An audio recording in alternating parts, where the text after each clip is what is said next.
Well, hello and welcome to the FIFA World Cup Roundup. I'm Richard Searle and well, we start this edition on a sad note with news coming in that the Ivory Coast's Toure brothers have lost one of their siblings, Ibrahim Oyala. He played for the Egyptian side Al Safa SC before he passed away on Thursday. Our sincere condolences to the Toure family.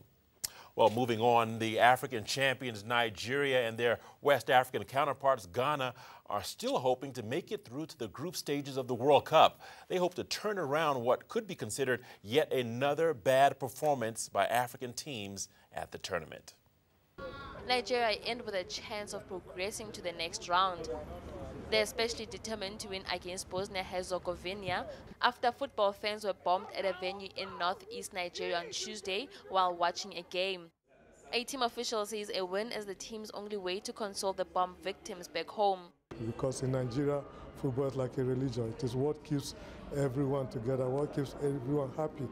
When Nigeria plays football, we don't think of where you are from. We look at ourselves as one country.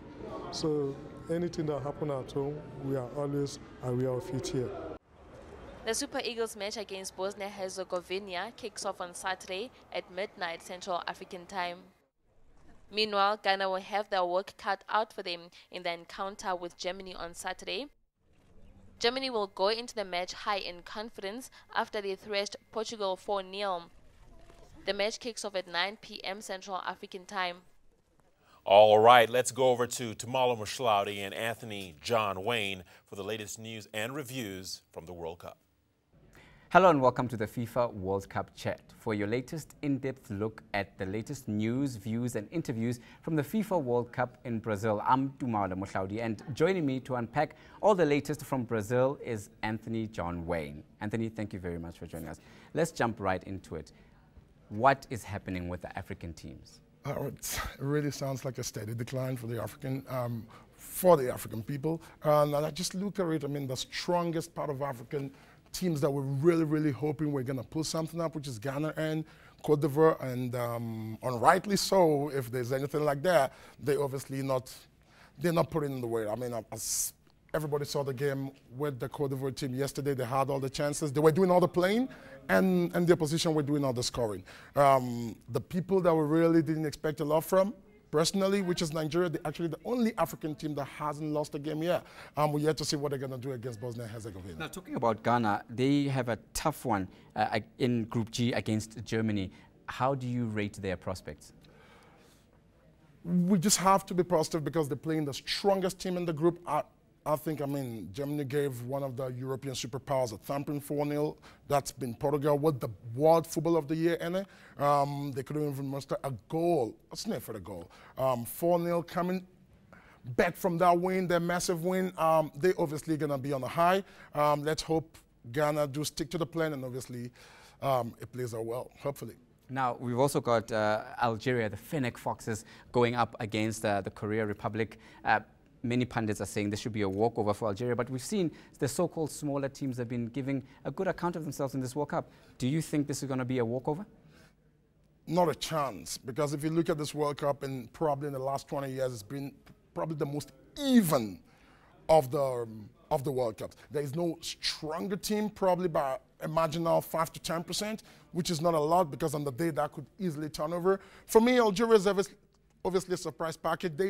They did very well in the first game. Yes, they lost, but they played out a good game. I think they should, hopefully, get over Korea Republic. Now, I know you're a big fan. Nigeria, you've mentioned that they obviously have been very consistent and doing well. Not as well as people would have expected. Do you think this is a foregone conclusion that they'll beat Bosnia? Looking at what Bosnia played against Argentina, that looks like an uphill task. But understanding the Nigerian football dynamics, which is they just get better as the competition goes. If you look at the African Cup of Nations, the first game was really poor. Second was a little better, and the third one obviously got better. And they went on to win the championship. So understand, Nigeria just gets better as the game progresses. So hopefully that pattern is going to continue as we go in the World Cup. Now, one of the big talking points for this World Cup has been the big meltdown by the Cameroonians. What is going on behind the scenes? Catastrophe, pandemonium, and hula baloo. That's what I call it. It really is a disgrace to the African continent. Looking at what it did, On that day, we wouldn't call that football.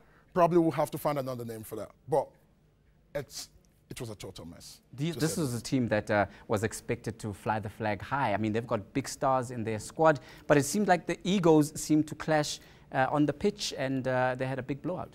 I think Cameroon just took a cue. They took the baton up from Nigeria. This has been the problem with Nigeria before over the last decade, and obviously Cameroon has just started. They learned something new, something not really cool, because this guy's individual talent, unbelievable. Team spirit, zero. Yeah, now they've got to face the Brazilians. What does the coach say to the Cameroonians to get the troops back focused and focused on the goal at hand? I don't want to be too pessimistic, but it should be a penalty kick for Brazil. So you think Brazil are going to walk all over Absolutely. the Nigerians? One of the teams that was expected to be bringing in the fireworks as far as Africa is concerned, the Ivory Coast. What happened? What do you make of their failures? I would say what we soccer pundits call it, it's called African sickness, which is finishing in the final third. I saw a little bit of a lethargic Yaya Toure, which is supposed to be the engine room, the ever-effervescent Wilfred Bomber. If you look at him in Swansea, he plays absolutely phenomenal.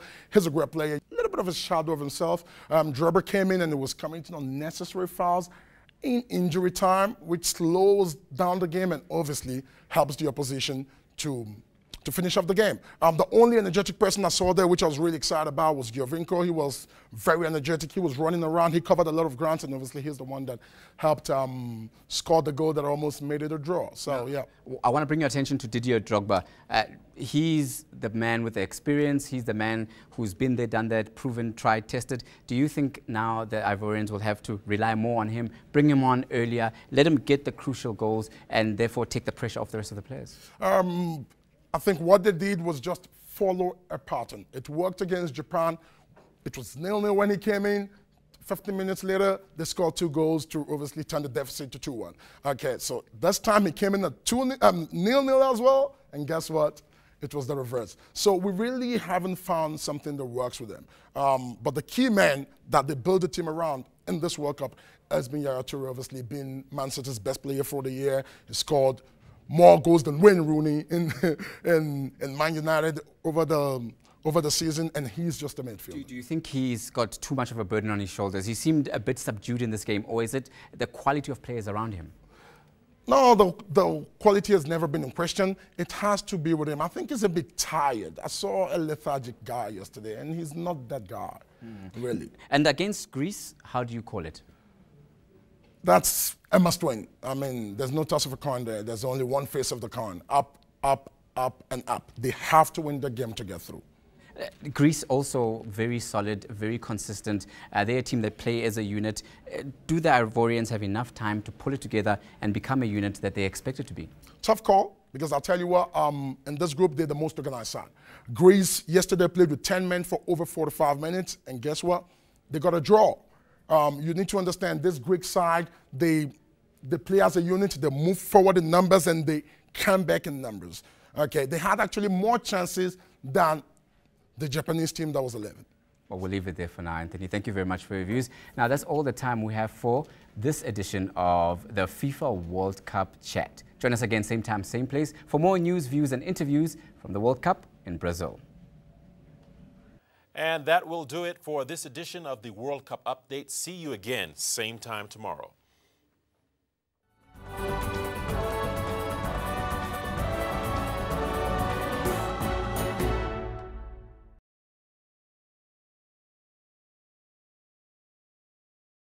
You deserve to know more. eNCA.com.